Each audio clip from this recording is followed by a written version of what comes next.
Los sofistas fueron los maestros de la palabra, los artistas de la retórica que supieron captar el espíritu de su tiempo en la antigua Grecia. Su filosofía se basaba en la idea de que la verdad no es absoluta, sino relativa a cada individuo. Pero, más allá de las controversias filosóficas, los sofistas fueron los pioneros en entender el poder de la apariencia, de la persuasión y del discurso, aspectos que en el mundo de la política actual cobran una relevancia que los hace parecer más contemporáneos que nunca. Imaginemos por un momento a Protágoras, el sofista que proclamó: "El hombre es la medida de todas las cosas". Esta frase, tan polémica en su tiempo, señala que lo que es verdad para una persona puede no serlo para otra. Y, si trasladamos esta idea a la política contemporánea, encontramos un campo de batalla en el que no hay verdades universales, sino narrativas que compiten por captar la atención y, sobre todo, la creencia de la gente. Vivimos en una época donde la apariencia muchas veces prevalece sobre la realidad. Los políticos son expertos en construir relatos que resuenen con el público, independientemente de su veracidad. Aquí es donde entra en juego Gorgias, otro sofista destacado, quien argumentaba que el lenguaje tiene el poder de crear realidades. Para él, la verdad era tan maleable como las palabras que la describen. En su obra, Encomio de Helena, defiende a Helena de Troya diciendo que no tuvo culpa en su destino, pues fue seducida por el poder de las palabras de París. Este ejemplo nos muestra cómo Gorgias veía el lenguaje como un arma capaz de moldear la percepción y, por ende, la realidad. En la política actual, esta noción se manifiesta en la creación de eslóganes pegajosos, en la manipulación de la información y en el uso estratégico de las redes sociales. No importa tanto qué se dice, sino cómo se dice y, sobre todo, cómo se percibe. La frontera entre el ser y el parecer se desdibuja, y las figuras públicas se convierten en personajes que interpretan un papel cuidadosamente diseñado para ganar simpatías y votos. Tomemos el caso de la posverdad, un término que se popularizó en los últimos años. Este concepto describe una situación en la que los hechos objetivos importan menos que las emociones y creencias personales. En este contexto, las tácticas sofistas de persuasión cobran nueva vida. La política se convierte en un escenario donde lo que importa no es lo que es, sino lo que parece ser.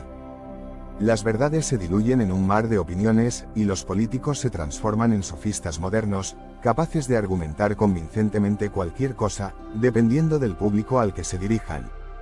Los sofistas originales, criticados por Sócrates y Platón por su relativismo moral, serían hoy en día los consultores de imagen, los spin doctors y los asesores de comunicación. Entendían que la verdad, en política, es un concepto resbaladizo. En lugar de buscar una verdad inmutable, se centraban en cómo presentar sus argumentos de manera que fueran convincentes, incluso si esto significaba dejar de lado la sinceridad. ¿No es esto lo que vemos en los debates actuales, donde los datos son seleccionados y manipulados para ajustarse a una narrativa preexistente? Y no es que la política siempre haya sido así. La democracia ateniense, con todos sus defectos, era un lugar donde el debate se basaba en la argumentación racional, al menos en teoría.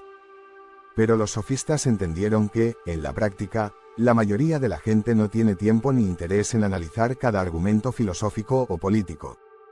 A veces, lo que se necesita es una frase ingeniosa, un giro de palabras que capture la atención. ¿Quién ganó realmente un debate?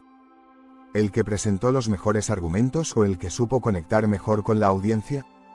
Hoy, en la era de los memes, los soundbites y las fake news, la lección sofista parece más relevante que nunca. Vemos cómo los políticos cambian de postura, cómo adaptan sus discursos al público y a la ocasión. Incluso la indignación puede ser fabricada y el escándalo convertido en un recurso electoral. En este sentido, los sofistas habrían aplaudido la habilidad de ciertos líderes modernos para manejar la narrativa, para hacer de la política un espectáculo donde la percepción lo es todo. Sin embargo, esta visión plantea un dilema ético. Si todo es relativo, si todo depende de cómo se presente, ¿dónde queda la responsabilidad? Para los sofistas, esta pregunta era irrelevante. Lo importante era convencer, no demostrar. Pero nosotros, como ciudadanos, debemos preguntarnos si estamos dispuestos a aceptar un mundo donde la verdad es tan flexible como las palabras que la describen. Entonces, ¿qué podemos aprender del pensamiento sofista? Nos advierte sobre el poder de la retórica, sobre cómo las palabras pueden ser usadas para oscurecer la realidad en lugar de iluminarla. Pero también nos recuerda que, en un mundo saturado de información y ruido, la claridad y la honestidad son más valiosas que nunca. Tal vez, la verdadera lección sofista no sea que todo es relativo, sino que debemos ser más críticos y conscientes de cómo se nos presenta la realidad. Porque, al final del día, aunque la política sea en gran medida cuestión de apariencias, nuestras decisiones deben basarse en algo más sólido que el mero parecer. En última instancia, la pregunta sigue en pie: ¿estamos siendo informados o manipulados? ¿El ser está cediendo demasiado espacio al parecer? La respuesta, como dirían los sofistas, depende de nosotros.